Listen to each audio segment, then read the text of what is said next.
Alright, so what's up sa inyong lahat mga katropex? Ikaw yung silipin ngayon si Fido na electronic vehicle. So ating alamin katropex, ano ang kanyang specs ditong dalawang nilalang na bisikleta. Ayan, ito ay 20R no.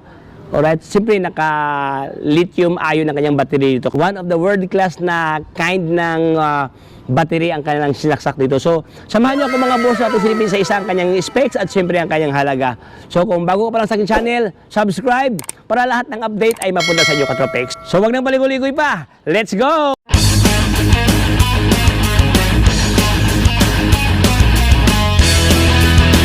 Pati yung unahin katabi itong si Fido na D4S na kulay white na alloy frame to katabi ang kanyang frame dito.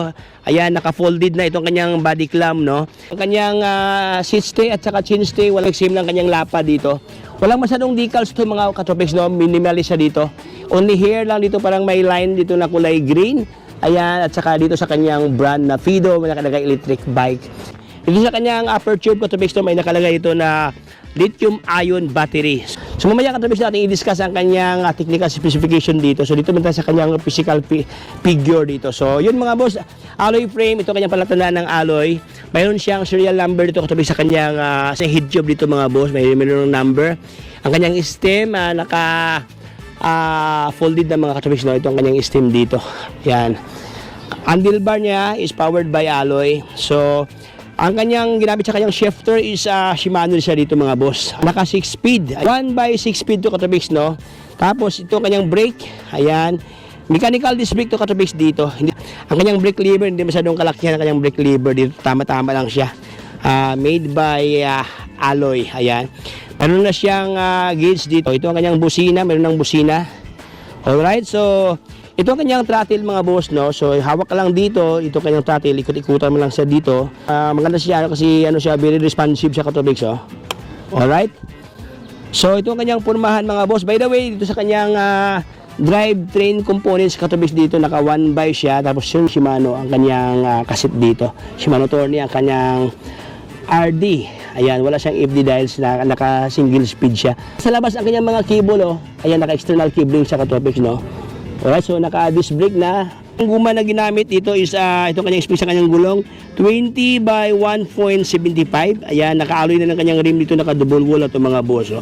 Naka-spoke type ang kanyang mga spoke dito. So ang kanyang seat post to katropex, naka-quick release ang kanyang seat post. Ito kanyang saddle, oh. Puging-pugi to. Meron na siyang fender na magandang klaseng fender dito, plastic katropex, no. Meron na siyang side stand dito mga katropex, oh. Hindi pa siya halotech katropex dito, no, naka-square tapered mga boss. Ayan, sobrang laki ang kanyang plato dito, oh. Ayan mga boss, approximate ko na sa mga 52 mga boss dito. Gamit sa kanyang crank is powered by Prowell na naka-alloy na rin, oh. Ayan, so ito ang kanyang pulmahan mga katropex, no. So para mamaya katropex natin itong i-discuss ang kanyang specs sa kanyang battery as well as sa kanyang motor. So dito naman tayo sa kabila katropex. So ito naman isa mga boss, no. Ito naman siya si D11 katropex, no. Alright, so yun, naka-alloy ang kanyang batalya dito. Ayan, silalim ang kanyang mga cable, oh. Ito ang kanyang grommets, no. Ayan. Ang kanyang kulay ito katropex may pagka sky blue, no. So dito sa kanyang tinidor, medyo flatted katropex dito ang kanyang tinidor, oh.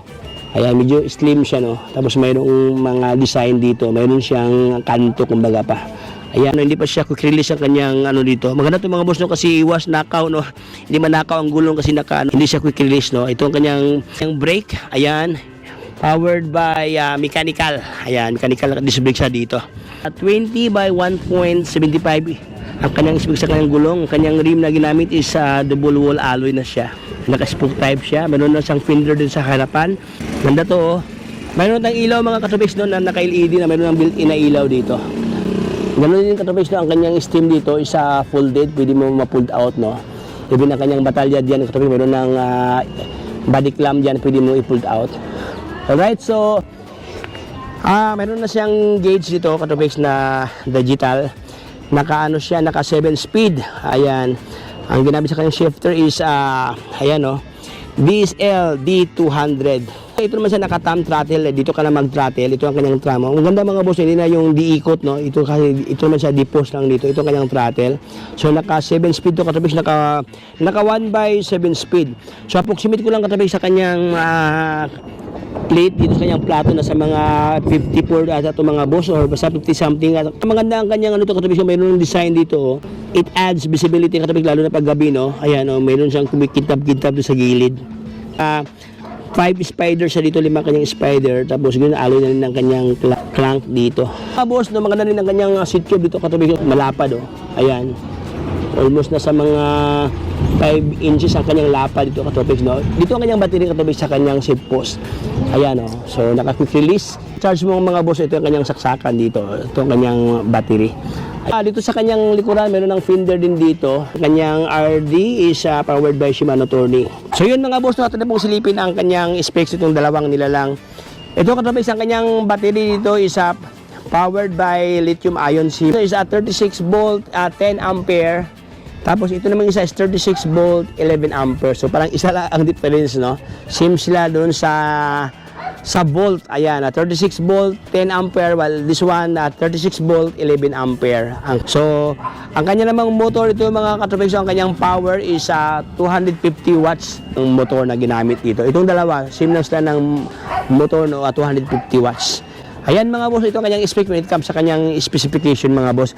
When it comes naman ng katubig sa kanilang top range, no, medyo ito mga katubig, medyo mahaba-haba siya. Almost 100 to 120 kilometer bago siya malubat mga boss. Ito hanggang 80 lang ito mga boss. 35 kilometer per hour. Sims na ng top speed mga kapansin ko lang. Medyo ito naman siya katubig, medyo mahaba siya. Ito naman siya, medyo hindi masyadong kahabaan, pero mataas yung mga katopics. Ayan o, mataas ang kanyang ground clearance, no? Ayan o, comparing this one. So, iba-iba silang figure, iba-ibang mga disenyo, iba't ibang mga style ang ginawa dito. So far, they are one in the same when it comes sa kanilang brand, Fido. Ayan mga katopics, ito yung dalawang nilalang ngayon nga patok ngayon sa merkado, no? Bagong labas ngayon ni Fido. Alright, so sa lahat ng interesado dito mga katopics, so dito tayo ngayon sa Kilas Bike Shop sa kanilang compound dito. So nilabas ito yung dalawang bisikleta para ipipicture, ipapakita sa inyo mga katopics regarding sa spec at ang presyuhan dito. So mga boss, no, when it comes sa kanilang presyuhan ito, ilagay ko lang sa mismong video na to katopics, no. Ayan, so ito po ang kanilang presyo dito. Ayan. So sa lahat ng gusto mag-utang katopics, no, ito sa pwede ito utang dito, open for credit system, no. So andyan po si Kumpare Home Credit katopics, pwede ito utangin dito sa kanila. So sa lahat ng interesado, maaari yung bisitahin sa kanilang compound. Ito rin ang kanilang address mga boss. Ilagay ko na lang din sa mismong video nito ang kanilang address. Ayan, so hanggang dito lang tayo katopics, hindi ko na papayad pa itong pintuan. So sa lahat ng mahilig sa ganitong klaseng brand, Fido at electric bike na hindi ka na mahirapan, lalo po commute mga katopics araw-araw, medyo matraffic, kaya hassle-free kumbaga pa. So yan mga katubig, maraming salamat sa pagsama sa ating munting kwentuhan sa ating vlogs, no, regarding sa bagong labas ngayon ni Fido na electric vehicles na top of the line ngayon. Ito yung patok ngayon sa merkado, no. Alright, so hanggang dito lang tayo mga boss. So kung bago pa lang sa aking channel, subscribe para lahat ng update ay mapunta sa inyo katopics. So ito si Tropics, signing off.